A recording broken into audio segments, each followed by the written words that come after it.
End gold buyers మీ కష్టాల్లో నమ్మకమైన మీ ఆత్మీయ నేస్తం. చిరంజీవి గారితో చెయ్యాలి అని అనుకుంటున్నారు, అది అవ్వాలని మేము కూడా కోరుకుంటున్నాం. Thank you very much. And Chiranjeevi గారిలా వచ్చిన కొంతమంది అంటే ఇప్పుడు నెక్స్ట్ రవితేజ గారు వచ్చారు, ఆయన కూడా అంతే ఎన్నో అవమానాలు ఎదుర్కొని ఎక్కడి నుంచో వచ్చి ఒక జీరో స్థాయి నుంచి ఈరోజు ఒక విత్తనంలా వచ్చి ఇప్పుడు మర్రి చెట్టులాగా ఎదిగిన వ్యక్తి. ఏ బ్యాక్గ్రౌండ్ లేకుండా ఈవెన్ నాని గారు, ఆయన కూడా ఒక పెద్ద వృక్షంలో మారుతున్న వ్యక్తి. సో వాళ్ళిద్దరితో మీరు నటించారు.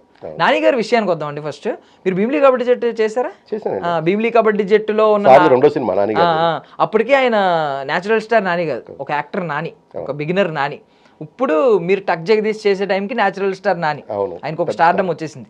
ఏంటి డిఫరెన్స్ ఏం అబ్జర్వ్ చేశారు అప్పుడు నాని గారికి టక్ జగదీష్ నాని గారికి? ఏం లేదండి, నేను అప్పుడు చూసిన నాని గారు ఎలా ఉన్నారో నన్ను టక్ జగదీష్ లో చేసినప్పుడు కూడా అలాగే ఉన్నారు. ఆయనలో ఏ మార్పు రాలా.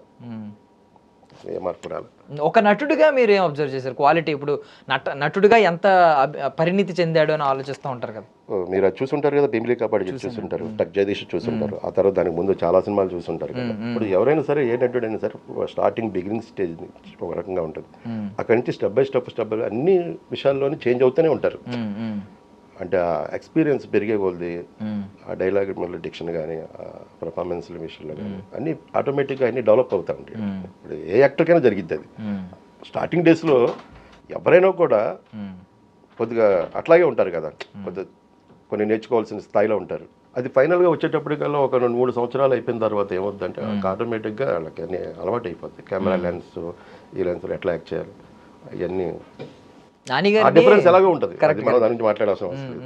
గారిని ఒకసారి ఎప్పుడో ప్రెస్ మీట్లో ఒక వ్యక్తి అడిగితే, అంటే దసరా సినిమా రిజల్ట్ గురించి అడిగితే, దసరాని మీరు పుష్పతో కంపేర్ చేసుకున్నారు, ఆ రేంజ్ సినిమా అనుకున్నారా? నేను అలా చేయను, ఎప్పుడు సినిమా ఇటుక పేర్చుకుంటూ ఉంటాను, ఏంటి చిన్న చిన్న ఇటుకే అనుకుంటారో, ఏదో ఒక రోజు పెద్ద గోడ చూస్తారు. ఈ రోజు ఆ గోడ కనిపిస్తుంది మాకు. నెక్స్ట్ ఇప్పుడు కనిపిస్తుంది, చూడండి ఆ క్రేజ్ చూడండి. అసలు ప్యారడైజ్ సినిమాకు ఉన్న క్రేజ్ మీరున్నారంటే ప్యారడైజ్ సినిమాలో ఏమన్నా ఏమనిపించింది అండి? అంత బోల్డ్ అటెంప్ట్ కదా. ఇప్పుడు ఈవెన్ టాటూ కానీ ఎంత బోల్డ్ అటెంప్ట్ చేశారంటే అసలు ఆ జడలు, ఆ లుక్స్, ఏమైనా అనిపించిందా? చిన్న చిన్న గ్లిమ్స్ వచ్చే ఆ పాట వచ్చినప్పుడు మీకు ఏమనిపించింది? ఏదో కొట్టగానే కొడతారేమో అనిపిస్తుంది. అది బాగానే ఉంటుంది అది. ఎందుకంటే మీరు దసరా కూడా చూసారు కదా, దసరాలో కూడా డైరెక్టర్ గారు అసలు మామూలు ఇది కాదు కదా. అసలు ఆ మట్టి కానీ అదంతా చాలా, ఇది కూడా దానికి మించే ఉంది. అంటే షూటింగ్కి వెళ్ళి వచ్చిన వాళ్ళు చెప్తా ఉంటారు నాకు, ఆ బురదల్లో అట్లా ఆ షూటింగ్ విషయంలో మాత్రం నాన్నగారు బాగా హార్డ్ వర్క్ చేస్తున్నట్టే. ఆయన చేస్తారులేండి, ఆయన ఫస్ట్ నుంచి ఆయన కష్టపడే మనిషే కదా. అండ్ కమింగ్ టు మాస్ మహారాజా, ఇరుముడి ఆ సాంగ్ ఉంది అని ఎప్పుడైతే ట్వీట్ వేశారో జీవి ప్రకాష్ గారు, ఇక్కడ ఒక్కొక్కరు పిచ్చెక్కిపోతున్నారు.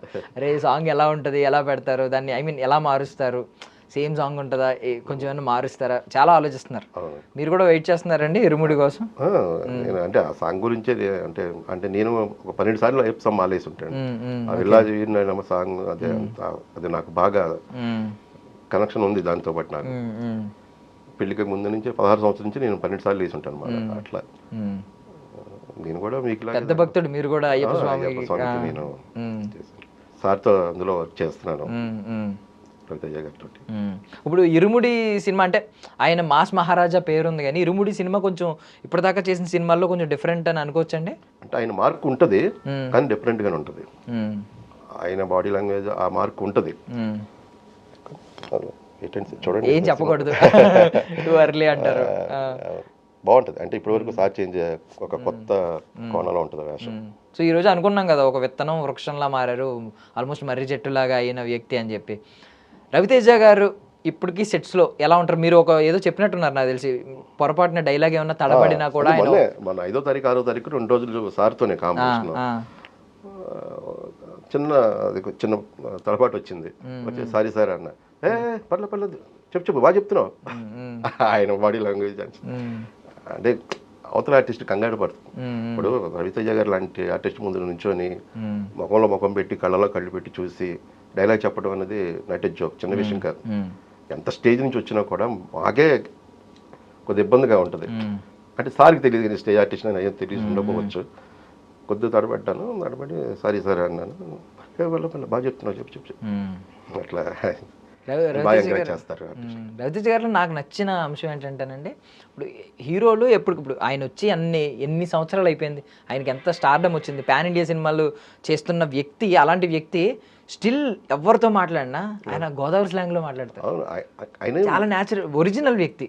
అదండి, కల్తీ లేని మనిషి. కల్తీ లేని మనిషి. ఎందుకంటే ఏదో తెచ్చి పెట్టుకొని ఏమా ఏంటి అయ్యుండో ఏరా ఏంటి మాట్లాడతారు ఆయన. సెట్లో కూడా అంతే. సో మీరు ఎక్కడి నుంచి సార్? నాది విజయవాడ. విజయవాడ అంటే కొంచెం న్యూట్రల్గానే ఉంటుంది స్లాంగ్, ఎప్పుడు మీకు అటు ఇటు ఏది ఉండదు. సో ఇది ప్లస్ అయిందండి ఏదండి, విజయవాడ స్లాంగ్. కృష్ణా డిస్ట్రిక్ట్ ఈ స్లాంగ్ ఏమనుకుంటా ఉంటాం మేము, వాళ్ళని కొంచెం అడ్వాంటేజ్ అనుకుంటాం, ఎందుకంటే చాలా న్యూట్రల్ స్వచ్ఛమైన తెలుగు మాట్లాడతారు మీరు. మీకు ఏదో ఒక యాస ఉండదు. నేను గోదావరి జిల్లా యాసోడిని, నేను అండి నేను ఎలా మాట్లాడుతూ ఉంటాను. మీకు ఉండదు, మీరు ఎందుకంటే స్వచ్ఛమైన తెలుగు ఫస్ట్ నుంచి అదే భాష. మీకు అది అడ్వాంటేజ్ అయిందా ఇక్కడికి వచ్చిన తర్వాత అని అడుగుతున్నాను. ఇప్పుడు ఏ స్లాంగ్ అయినానండి, మనం మాట్లాడే విధానంలో మర్యాద ఉంటే అది ఏ స్లాంగ్ అయినా చల్తా. ఇప్పుడు విజయవాడ ఏంటి అన్నాం అనుకోండి, అది రెస్పెక్ట్ పోద్ది కదా, అవతల వాళ్ళకి మన మీద పోద్ది ఫస్ట్ రెస్పెక్ట్. మనం ఇవ్వడం పక్కన పెట్టండి, ఏ స్లాంగ్ అయినా చెప్పండి హాయ్ అన్నా కూడా అందులో కూడా ఒక మర్యాద ఉందనుకోండి తీసుకుంటారు. ఏంటండి తీసుకుంటారు. అట్లాగా స్లాంగ్తో సంబంధం లేదండి, మనిషికి వ్యక్తిత్వాన్ని బట్టి భాషలో తేడా ఉంటుంది.